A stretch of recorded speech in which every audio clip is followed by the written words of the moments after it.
Good afternoon, and thank you for joining us today as we discuss how the hybrid work model can affect business. My name is Jackie Smith, and I am a business relations consultant for the state of Michigan, MRS, Michigan Rehabilitation Services within the Business Network Division.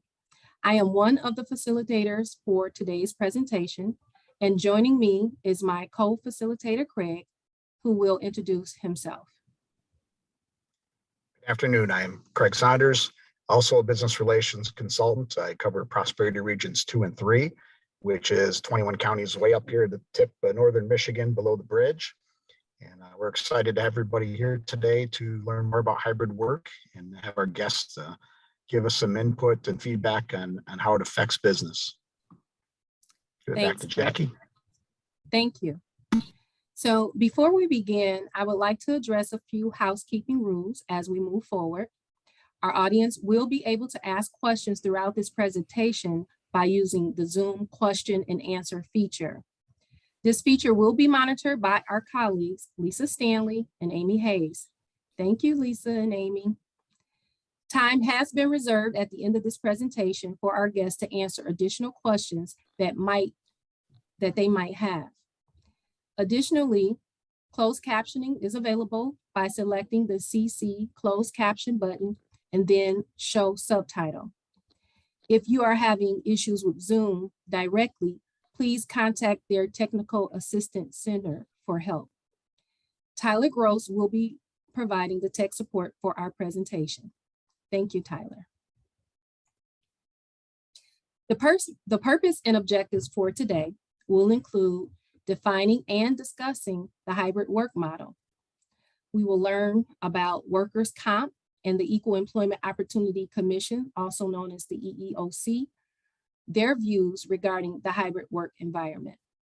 And we'll also be having a robust discussion with two Michigan businesses, Michigan State University and Henry Ford Health System, who will be sharing their perspective on the benefits and challenges of hybrid work. Our guests will be introduced later on in the presentation. Let's start by defining what a hybrid work environment is. It is a blended workforce of employees that work both remotely and from an assigned location. It allows flexibility for employees to work from locations that are suitable to meet their needs and the needs of the business. Hybrid working is not a new concept. It has always existed, but its prevalence has significantly increased since the shelter-in-place orders of the pandemic. Many businesses subsequently implemented remote working for the first time ever. Hybrid work does not have a definitive definition, but it is basically an arrangement in which an individual, team, or organization work part of their time at an assigned work location and partly remote or off-site. An example would be if an employee works 2 days in the office and 3 days from home or anywhere away from the office. The pandemic has positively affected change in most workplaces by forcing the rapid and widespread implementation of remote work practices that otherwise would likely have taken years or even decades for organizations to consider or to achieve. Companies are now more prepared to adapt remote work practices more quickly in this post-pandemic environment. We'd like to take a few minutes to ask our audience a couple of poll questions and what your experience with hybrid work has been within your workplace. You will see the questions. Question 1, has your company tried a hybrid approach? Please select yes or no.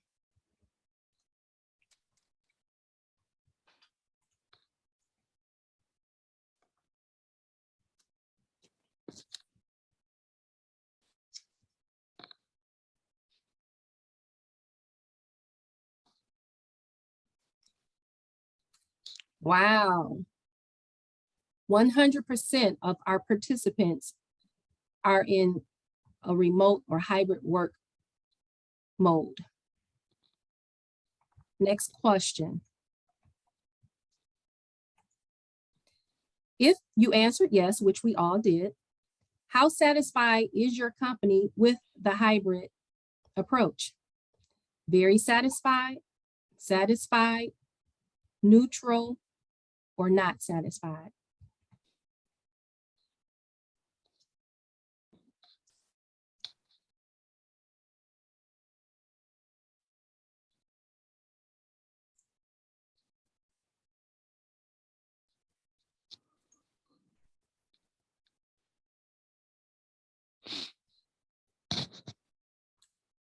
Now we have a wide array of answer, but it seems like the majority of those survey that took the poll said that they are satisfied. We have 26% very satisfied and approximately 30% that's somewhere in between a neutral or not satisfied space. So as you can see, you know, there's a diverse way of looking at hybrid work and how it affects the individual. Now let's see how this compares to the following survey. If you look at the survey on the presentation, the firm PricewaterhouseCoopers completed the U.S. remote work survey back in January of 2021. At that time, they surveyed 1,200 U.S. office workers from a range of industries between the dates of November 24th and December the 5th of 2020. They all identified themselves as employed and previously or currently working remotely, either because they were required to work remotely due to shelter-in-place mandates or some other reason. 64% of those individuals were already working in a flexible arrangement with their employer. Pricewaterhouse surveyed 133 U.S. executives between November 24th and December 5th of 2020 as well. All respondents were from public and private companies. And the one question asked, how successful would you say the shift to remote work because of COVID has been for your company? And of those employers, they said that they felt it was 83% successful. And of the employees that were surveyed, they felt it was 71% successful.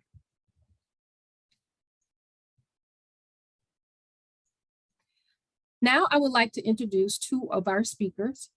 First, we will have Dave Campbell, who's the Division Manager of Workers' Disability Compensation Agency in Michigan. And then after Dave, we will have Jamie Dickinson, an Enforcement Supervisor with the Equal Employment Opportunity Commission, also known as EEOC, at the Detroit Field Office. Now we'll let Dave tell us a little bit about himself. Thank you, Dave.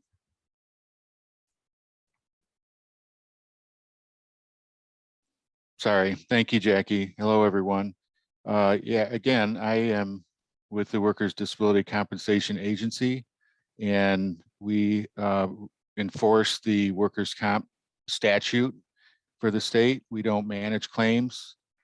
We don't pay claims. We're just making sure that everybody within the system is doing the right thing and doing their jobs, and making sure that people of the state who are injured are getting all the benefits they are due under the Workers' Compensation Act.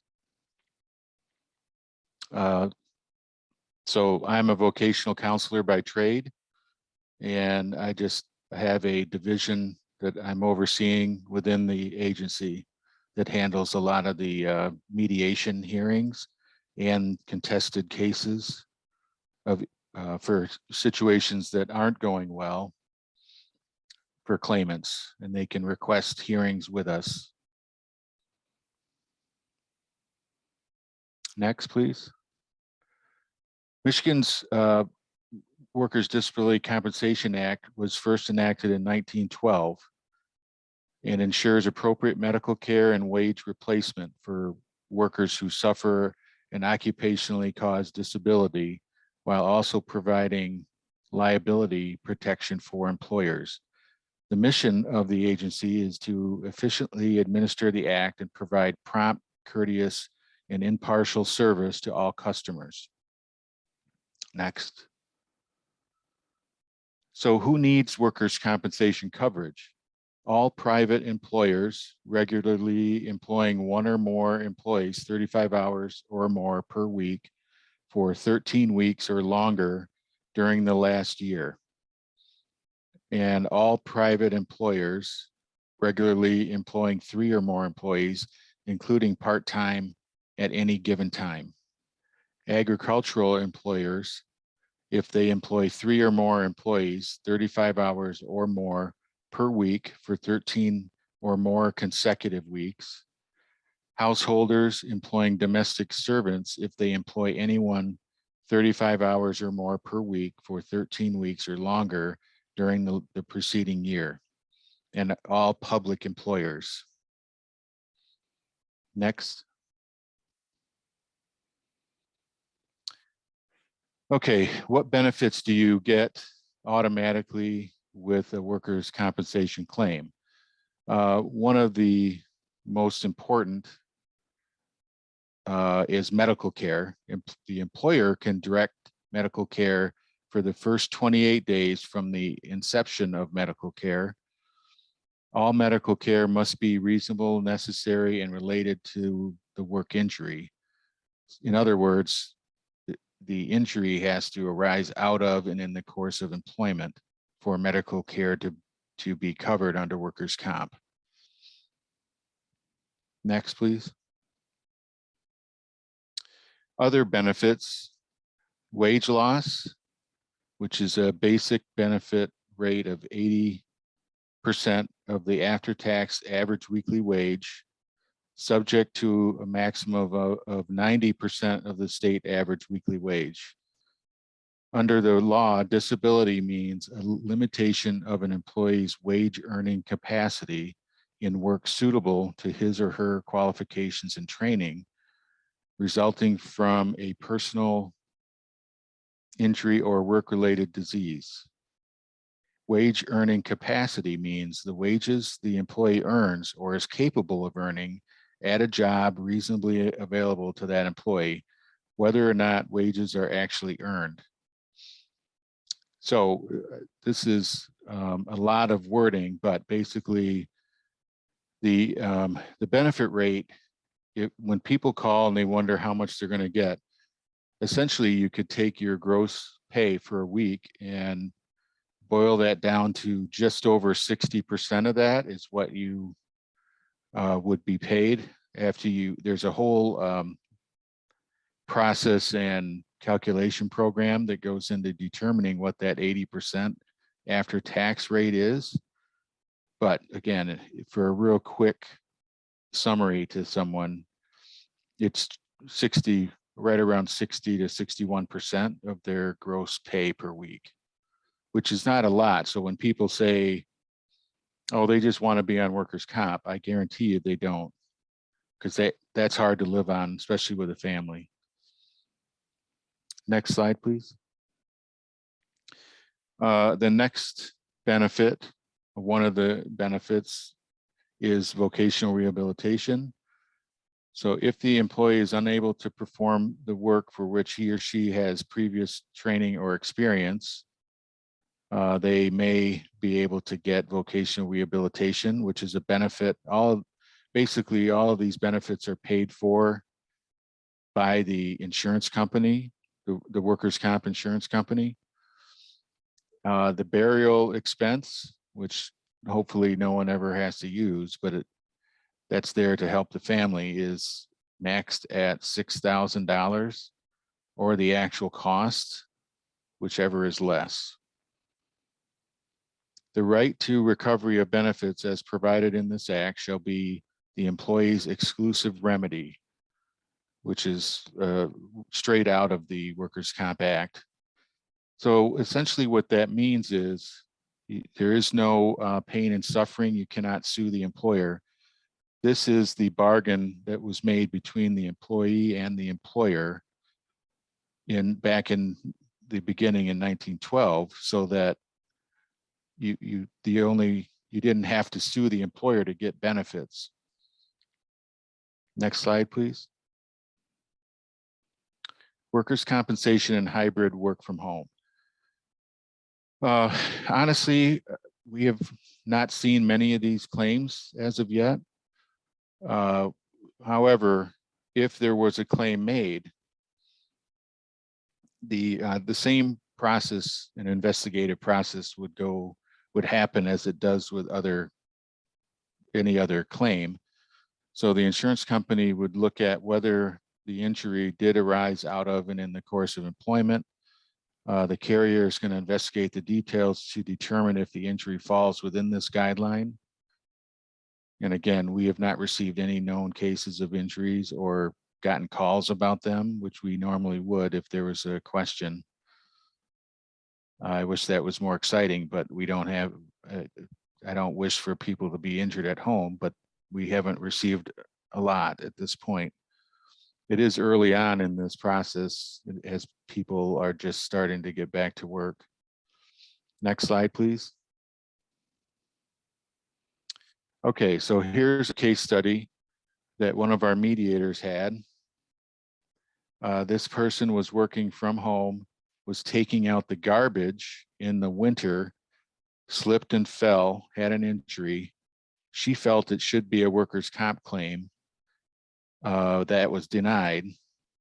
She filed for the mediation hearing, and the mediator explained it was outside the course of her employment, and therefore there was not much that we could do to help change that with the insurance carrier. So she withdrew her application for hearing. So that's a good reminder again that it still has to fit within the guidelines of the act. We didn't have this case, but there's another example of someone who was working for a company that allowed you to work from home. This was years ago, and this company, that was their specialty, was to help people with work injuries continue to work only from home, which was considered light duty. And the person, the company would put a landline in your home, because they didn't give out cell phones to folks to do that work. So the landline had a cord, if we remember that. And the person tripped on the cord. And so the case was made that was related to work. And the insurance company didn't think so. And so that case went to court. So that's another example. Next slide, please. Okay, so now we're going to hear from Jamie Dickinson from EEOC. Thank you. Thank you, Jamie. And thank you, Dave. Jamie, can you tell us a little bit about yourself? So thank you, Jackie. My name is Jamie Dickinson, and I work for the U.S. Equal Employment Opportunity Commission in the Detroit field office. The EEOC is a federal law enforcement agency that enforces civil employment discrimination laws. I've worked for the agency for the last 15 years as a federal investigator. I was recently promoted to an enforcement supervisor. Prior to that, I served in the U.S. Army, and I graduated from Wayne State University. So a little bit about the EEOC. The EEOC is led by a panel of 5 bipartisan commissioners. Any law enforcement priorities or changes made to how we conduct business must be agreed upon by the commission or its majority in some circumstances. The EEOC was created with the enactment of the Civil Rights Act of 1964.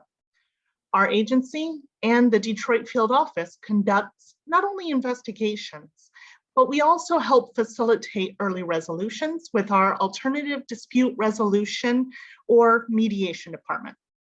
We also have a legal department that litigates cases when discrimination findings have been found.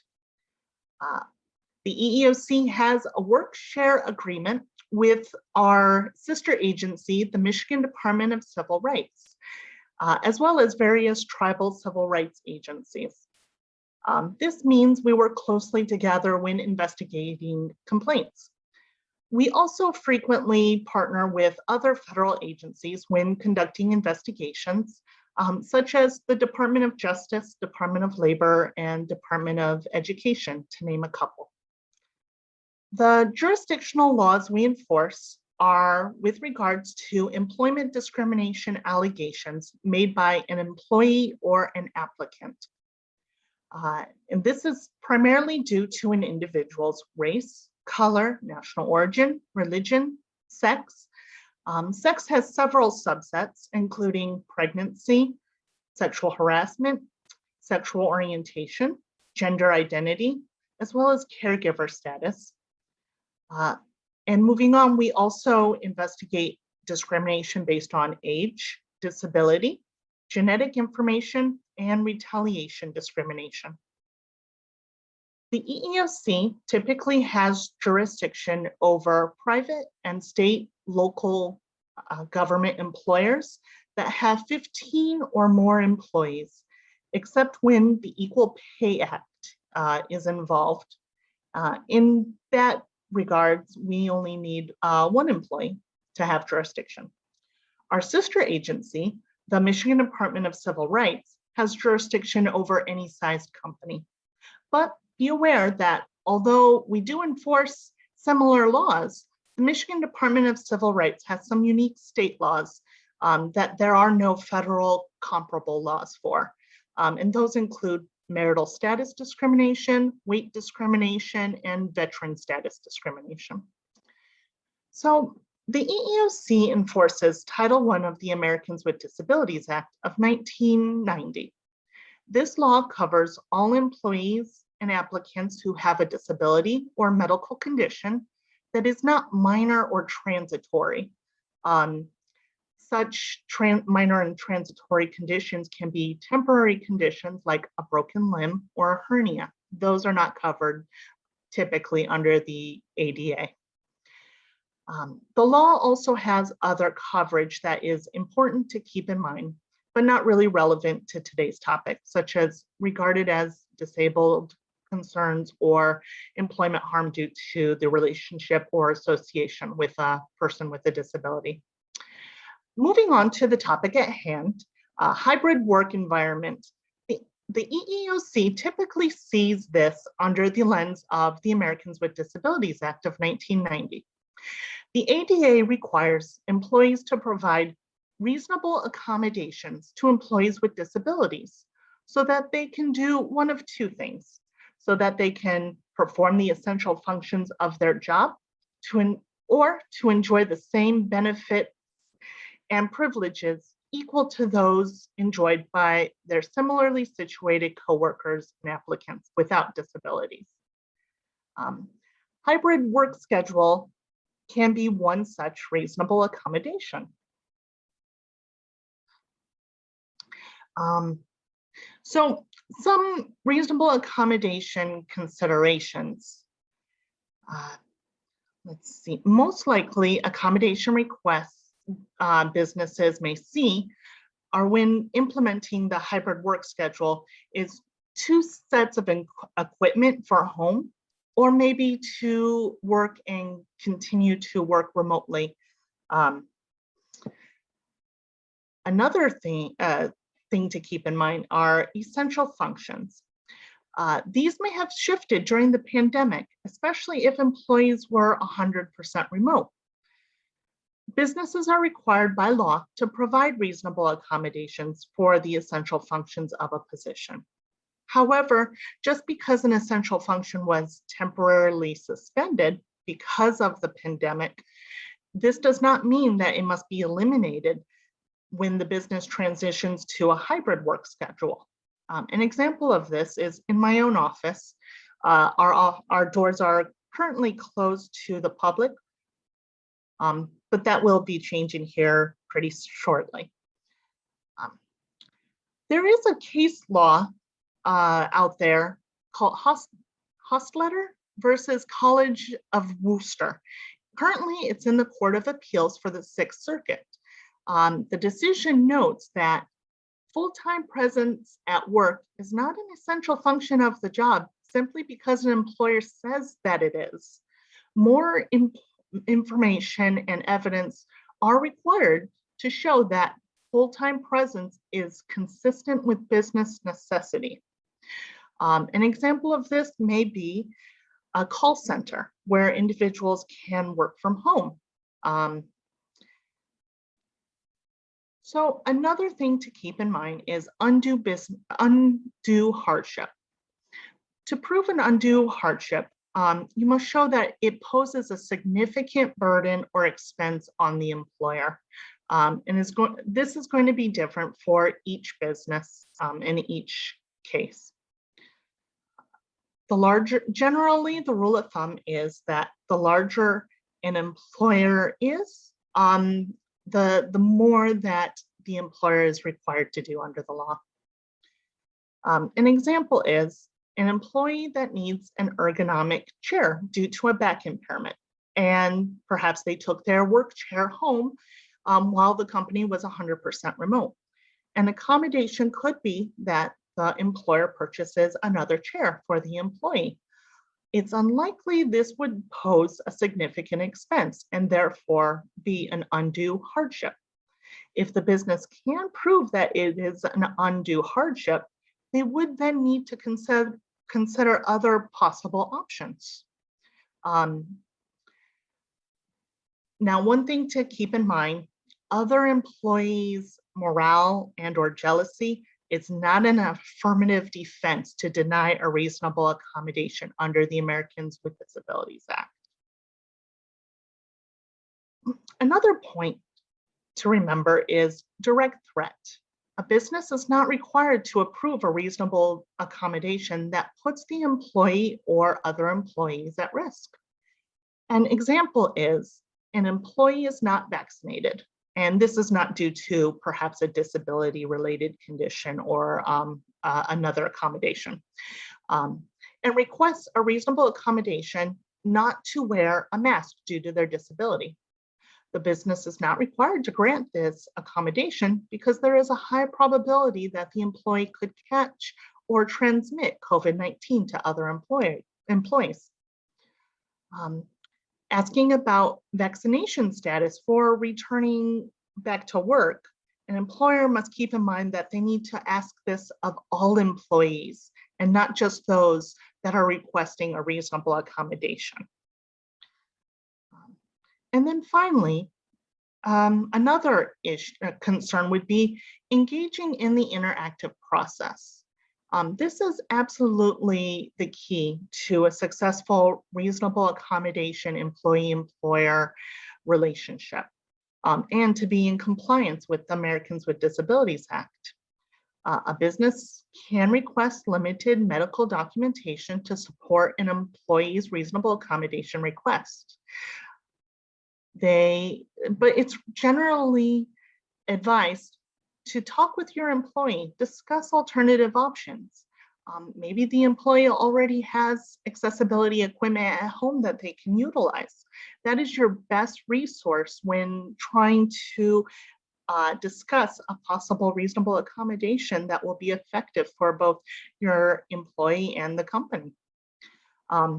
And keep in mind, this is a case-by-case basis. There is no accommodation that is one size fits all.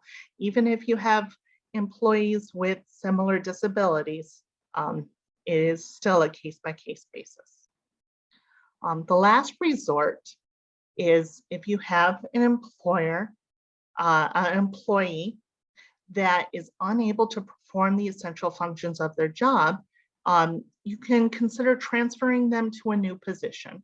An employer is not required to create a new position, or you can provide leave as a reasonable accommodation.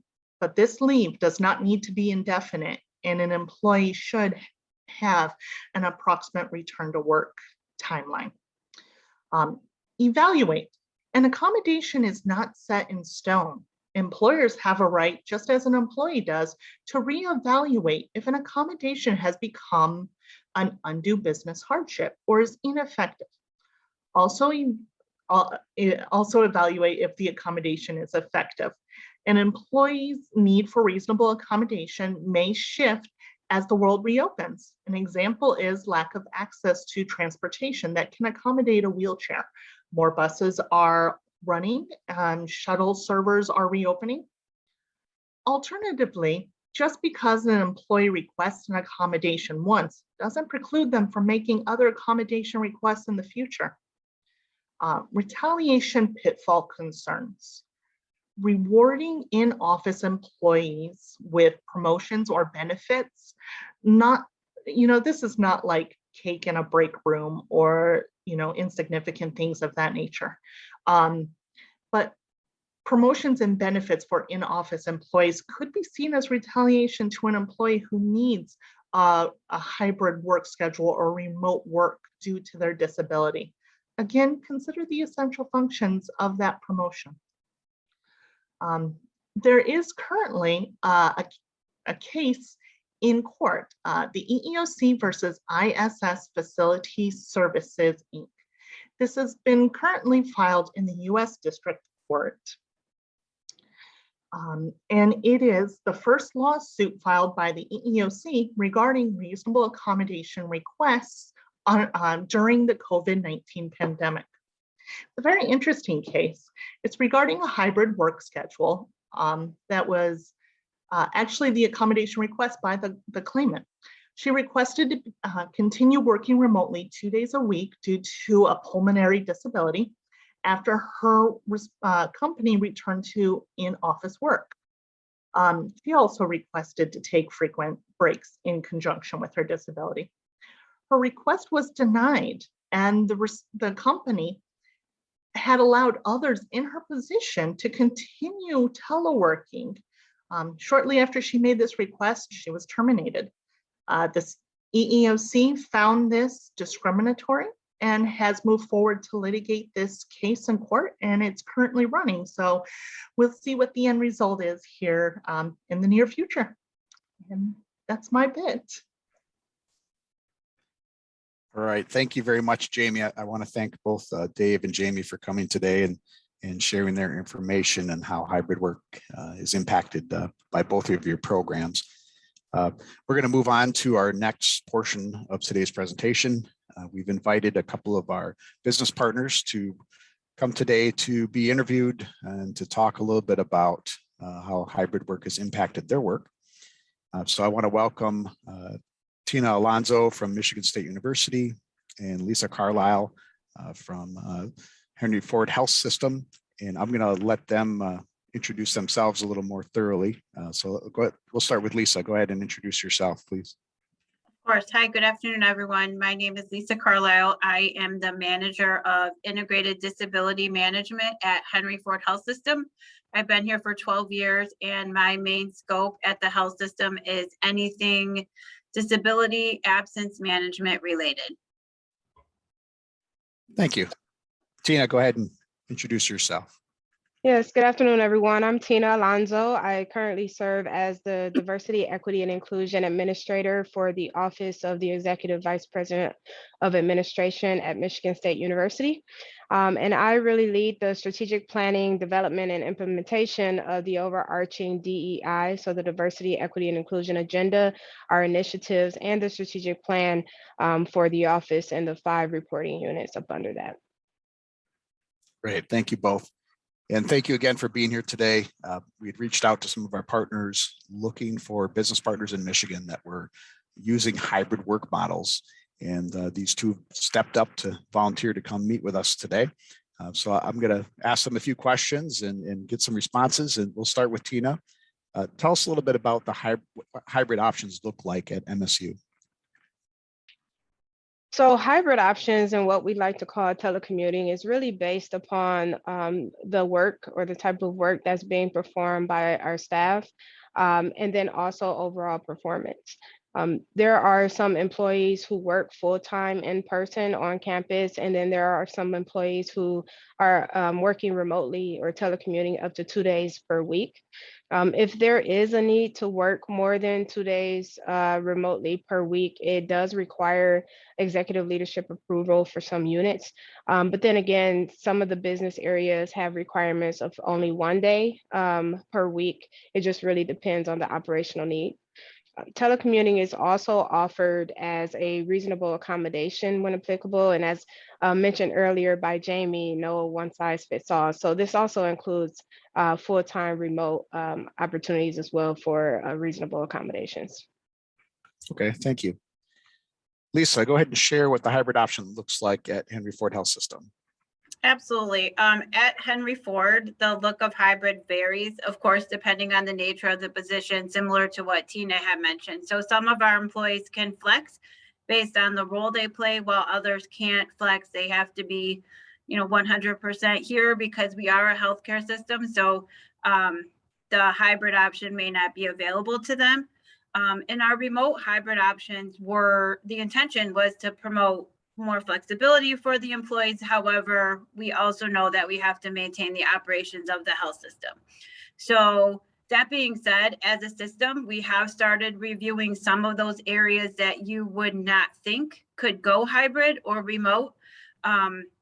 So we just encourage leaders now to not say no if an employee has come to them, or sometimes we've seen a whole team of employees come with a business plan that says, hey, we think this can work.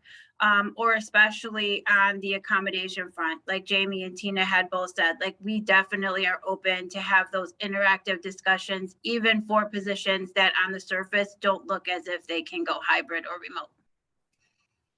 That's great, thank you. And Lisa, we're going to stick with you for the next question. Tell us a little bit about, obviously we've had some big changes in the last year and a half with the COVID-19 pandemic, and it really started a lot more hybrid opportunities and work at home opportunities for businesses and for employees alike. So if you could share a little bit about how COVID-19 impacted hybrid options at Henry Ford. Absolutely. I think as with many people probably on this call, we were told one day we're in the office, the next day you're not coming back. So the struggle was definitely real. However, COVID-19 and the pandemic over the last 18 to 20 months has really shown us as a system that it can be done. Employees were resilient when we all of a sudden said, hey, now you have to go home and work, take your computer, take everything with you. So they stepped up quickly, worked full time from home. And HFHS, we noticed that the hybrid work, will work. At a healthcare system, we can make it work. And our leaders are now more open to options than they were before. So I think the pandemic, in light of everything, opened our eyes to more opportunity to provide hybrid remote work. Great. Tina, go ahead and share with us about how COVID-19 impacted hybrid options at MSU. Yeah, so at State, it really forced it on us. At first, many staff members were resistant. Many had fears of it not working out for the operation, or as if fears around the operation falling apart altogether. Fear of the unknown, essentially. And it really forced the expansion of our teams around systems knowledge, which actually is a positive, right? So we had to work to expand our experiences and our skill sets because most employees were having to use Teams for the first time, or even prior to that, Microsoft Office 365 as well. So I actually came to MSU with some prior experience and knowledge of Teams. So I was able to help a lot of our office staff and many others across campus with the transition. But what I found very personally fascinating was as people began to use Teams, most, if not all, really liked it. right? So that original fear of what if, I don't want to, we've never done this before, all of those things kind of went out the window, so to speak, once they kind of embraced the change and kind of, start to dip their toes into doing something different. So I saw firsthand the evolution and the overall growth in both employee skill sets and their perspectives. So now some don't want to go back to in person, even if it is a hybrid work model or part-time. So all in all, some great things came out of the telecommuting or the hybrid options that were never considered beforehand. Okay, thank you. Very enlightening. Speaking of enlightening, we're going to go back to Lisa now with a question. Obviously, there was a lot of change, and sometimes along with change, there's some bumps and hurdles. But could you please share with us a little bit about any difficulties or challenges Henry Ford had transitioning to a hybrid schedule? Yep, absolutely. I think the first thing that comes to my mind is the technology. To Tina's point, we have employees who have never used a laptop before, where all of a sudden we're saying, here's a laptop, go home, log on to Teams, figure out your work at home, get your workspace together. So once we had to break that down and figure out that aspect of it, then, we thought we were smooth sailing, but then like the capacity, right, to have 15,000 people now working at home, all on the same server, all at once. So we had to look, there was a little bit of challenges with that. But I think one of our biggest challenges, and probably still going on now, is the people, the interaction that you no longer had at work. And now you're sitting at home, you're by yourself, you're staring at your screen, you're doing your work, your productivity is fine, but you just don't have that interaction that you previously had. So our EAP team actually created a process or training for leaders on how to engage with your employees while they're at home, how to engage your employees with, their fellow partners in their departments. So that was two of our biggest struggles, is technology and then the isolation that some employees felt while they were at home. Great. We may have to ask you to share some of that management engagement training with us after we're done. So now we'll go back to Tina. Tina, same question. Talk a little bit about difficulties or challenges when transitioning to the hybrid schedule. Yeah, so to Lisa's point, there really needed to be a transition period provided for our business operations and essentially adapting to this new way of doing things and working. And so this was the first time ever telecommuting had been available. And the majority of staff had never worked remotely before. And so they're stepping into a new experience. So since the onset of COVID-19, we've had a very large portion of our staff, so skilled trades, for example, who remained working in person and was unable to telecommute due to the type of work obviously being performed. Hybrid options or telecommuting really put a spotlight on the differences and some that Lisa spoke to that exist among our staff. And so if you could do remotely, then at the time during COVID, during the onset, then you had to do remote based upon the work being performed. And so as we continue along our diversity, equity, and inclusion journey at Michigan State University, and specifically within the office of the EVPA, we're learning and continuously understanding the differences between equality and equity and the importance of accepting and really appreciating the differences that we all bring to the workforce. And so all of us have to realize that we provide that value add to the work that we do and the achievement of our goals, our mission, and our vision. So we also reached out to our customers and our partners to see if there was a dip at all in any of the services, maybe the quality of service, or were they experiencing any obstacles due to this, very significant change in our approach to operations. There were some specific challenges, things like understanding the perspective of those who cannot work remotely, or even those who were forced to work remotely that disliked working remotely, or to Lisa's point, were isolated for 24 hours a day. Not having that face-to-face in-person interaction and really navigating those different perspectives. Meeting goals and maintaining service excellence, changing the ways in which we communicated. Again, a lot of it was no longer in person. And so we had a lot of different communication modalities and sources available to us. Are we all using different tools? What's the best way to communicate? Is it email? Is it phone? Is it chat? Is it message? We have all of these available to us. So the newness really can exacerbate some of the challenges. And we really had to work to identify some of those shared norms and engage in some difficult conversations around things as simple as booking other people's calendars, right? Managing a remote team, to Lisa's point, and then learning different strategies and how to apply them. So lastly, we also did a survey, and we sent a survey out to our workforce about the hybrid work and our telecommuting agreement. We didn't want to make this decision in a vacuum as we continue to move forward. And so we asked, what were some of the challenges and benefits this forced environment put on us? How well are you able to navigate and leverage the technology and the systems knowledge? How was customer service affected, if at all?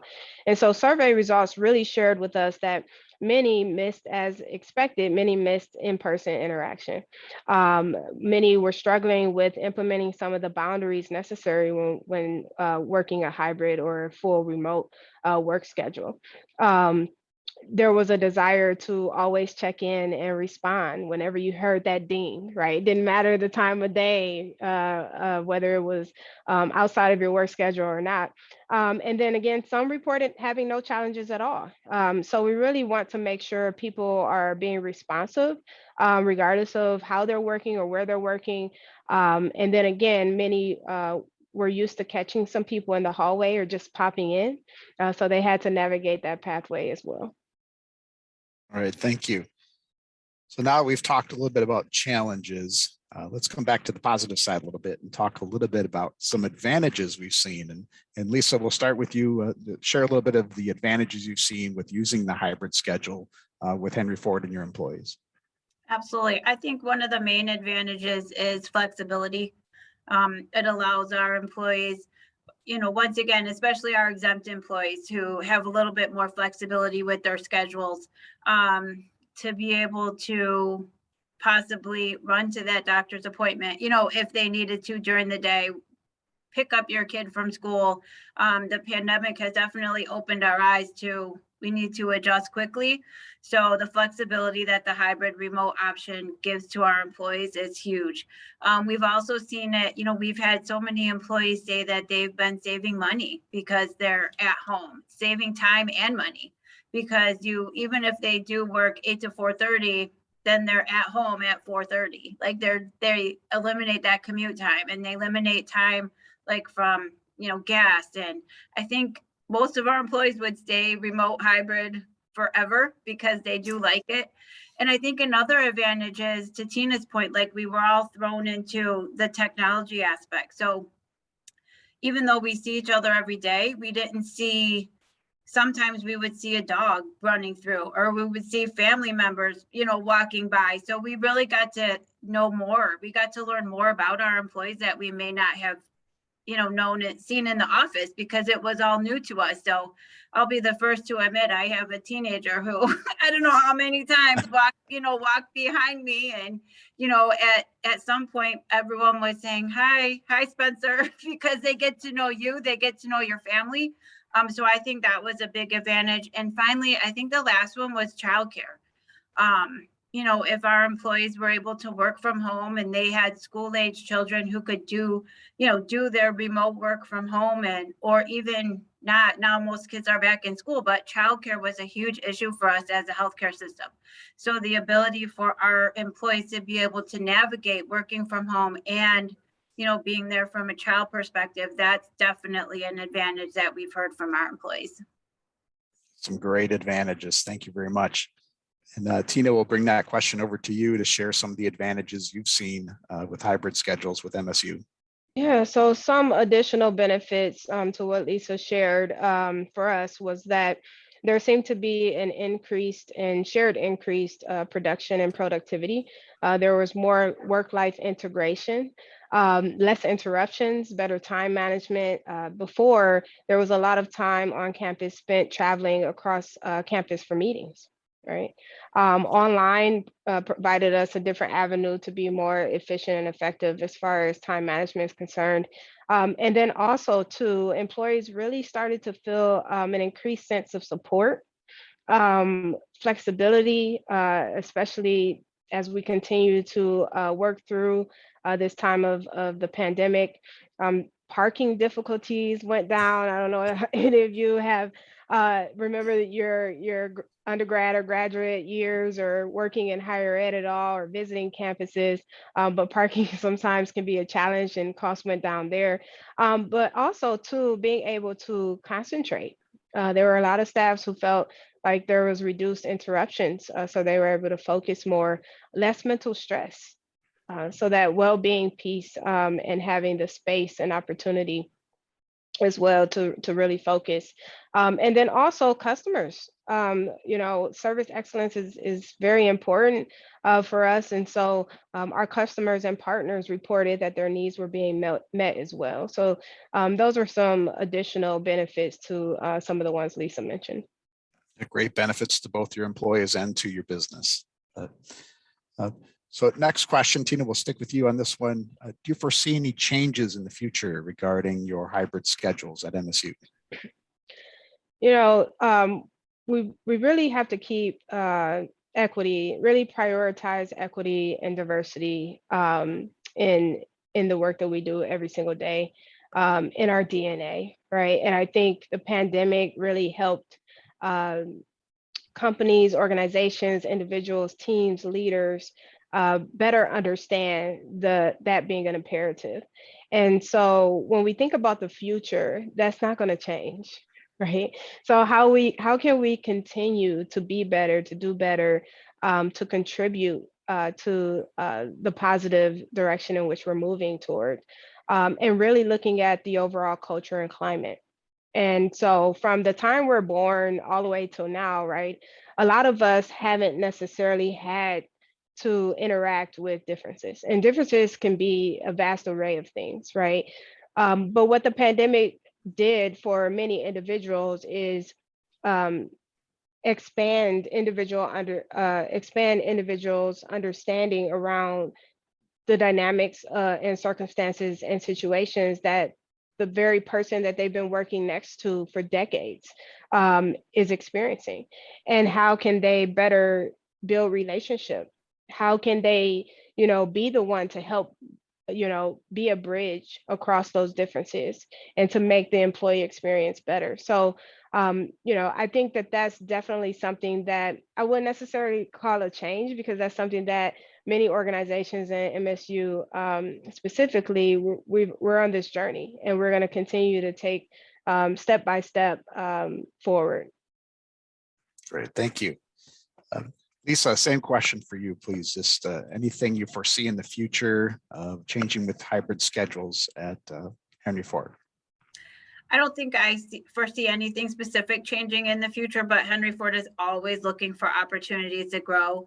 We're on the DEI journey as well. So our paths, are similar to what Tina is going down with MSU. So we just want to make sure that the door is always open for our employees. So we encourage our leaders to listen and see what can be done, and then make their decision, rather than just saying, no, it can't be done. You can't do that. We can't do that. So I think now we're in a good space where our leaders are open to many things that they were not open to in the past. So that's where I see us going in the future. Okay, thank you. And now we're on to our last question. And Tina, I'll ask you to go first on this last one. Is there anything else that you'd like to add to this interview today regarding the subject of hybrid schedules? I would just say keep equity top of mind, keep engaging in lifelong learning, keep expanding your experiences, your perspectives, and working to gain a deeper level of understanding of our colleagues and the people that we work with every single day. Allow people to be more open to who they are and about their family, about their personal life. Being able to really balance commonalities and differences and truly understanding why they matter, and always asking the question, what are the adverse outcomes if we don't do this? And really embrace change, because change is a constant. Whether or not we initiate it personally, or whether the environment around us pushes it, change is going to happen. And so we want to be prepared, we want to be ready, and we want to have that open mind to embrace change. Great. Love it. Change. The only thing that remains the same. Right. Lisa, and then we'll end with you on this question as well. Anything you'd like to add on the subject of hybrid work? No, I'll just piggyback on Tina. I mean, I wrote and highlight, under this question, always have an open mind and understand that change may come when we least expect it. So to always be ready for it.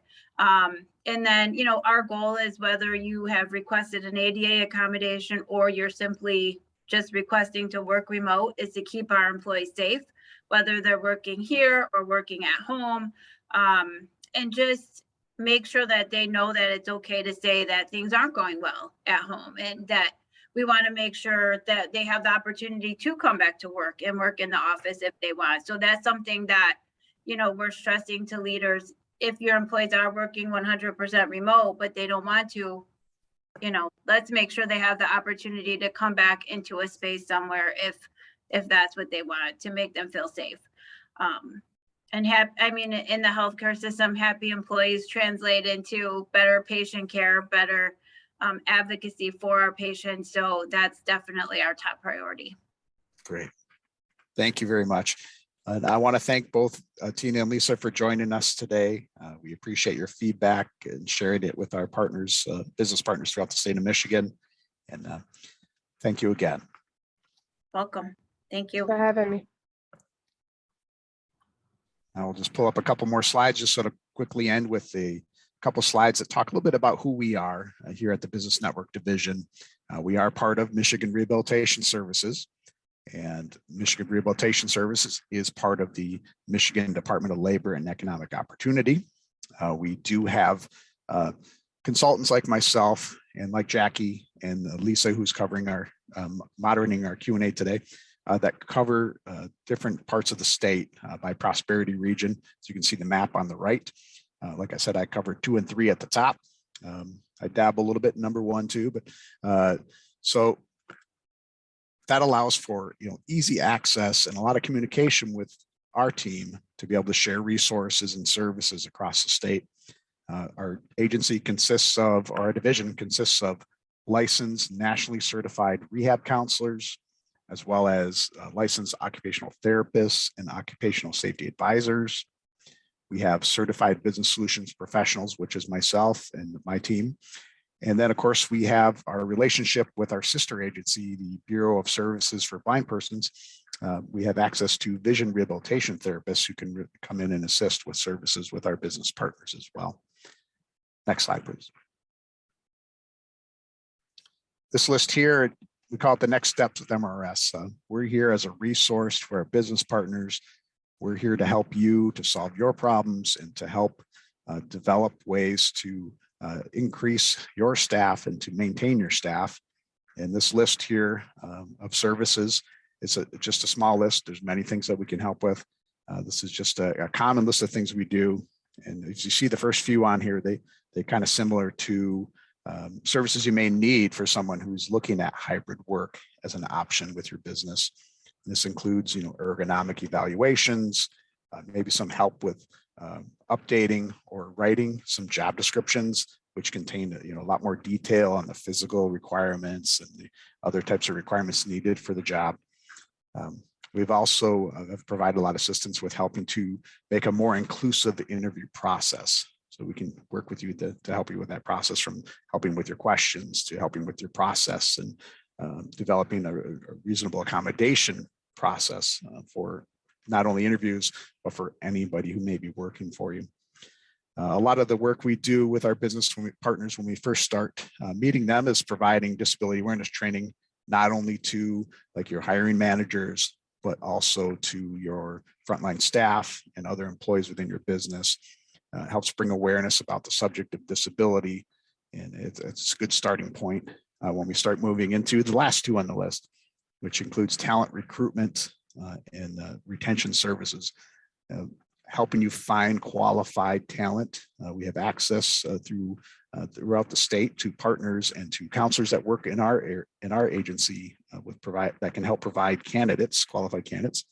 But we also do a lot of work with retention, helping you to maintain that workforce that you already have, that valuable worker that you've already put a lot of time and invested a lot of time and money into, and you want to keep them. So next slide, please. And this brings us to the question slide. We're right at the end of, almost at the end of our time here. We do have a survey link that'll be posted in the Q&A. We'll also be mailing it as a follow-up to all of our attendees today. We had a few questions, I believe, in the Q&A box. If you have time to stick around for the questions, please do. I think, Lisa, do you want to bring up some questions for us? Lisa Stanley. Sorry, yes, had trouble unmuting there, but we have a question here for Dave. And it is asking Dave, manufacturing employee needs surgery for a torn rotor cuff. It was not reported as an accident at work, but the doctor felt that it was due to years of lifting heavy merchandise. The workers' comp benefit was denied to the employee due to no incident report. Is this a situation where the employee should push for a hearing? If yes, what are the next steps? Yeah, that sounds like almost every call we get.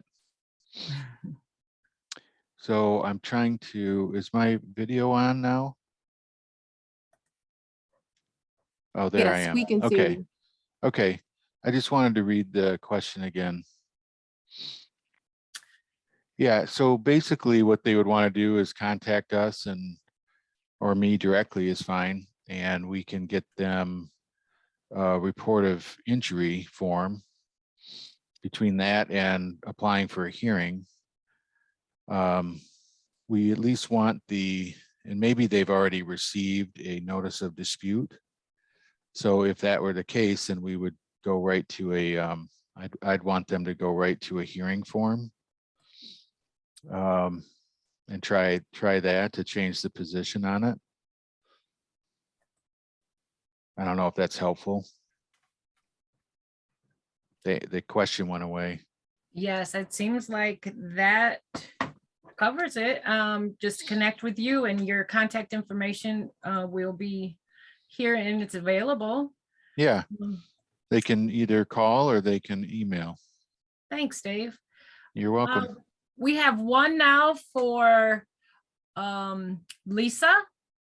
And it says, Lisa, what are some examples of positions that are remote and or hybrid that one would not think could be remote or hybrid because Henry Ford Health Systems is a health care setting? Yes, we are. That's a great question. We obviously, if you're patient care, like in front of patients, that remote work is not going to be available. But we had several of our RNs who were working on site, doing our triage, during follow-up, like aftercare visits for our employees who had surgical procedures. So they were sitting there meeting with the employees. So we have a lot of RNs now who are actually able to work remote. So that was one of the big ones for us. But as you can probably imagine, working in healthcare, you have to be like 60% of our employees do something involving patient care, whether it be environmental, food service, direct clinical care. So those opportunities are few and far between for them to work remote or hybrid. Perfect. Thank you so much. And that concludes all our live answer questions. There were a few that were answered via the chat, so those would be available for review. But that's all we have, Craig. Thank All right, you. thank you, Lisa. And I just want to thank you again for everyone who came today to provide the information on hybrid work. This slide has all of our presenters and their contact emails, as well as who they are and what they do. So if you want to reach out to them after this presentation, feel free to do so. We are always available to make that connection as well, and to help with any services you may need. Thank you again for attending today, and have a great day. Thank you, everyone. Have a great afternoon.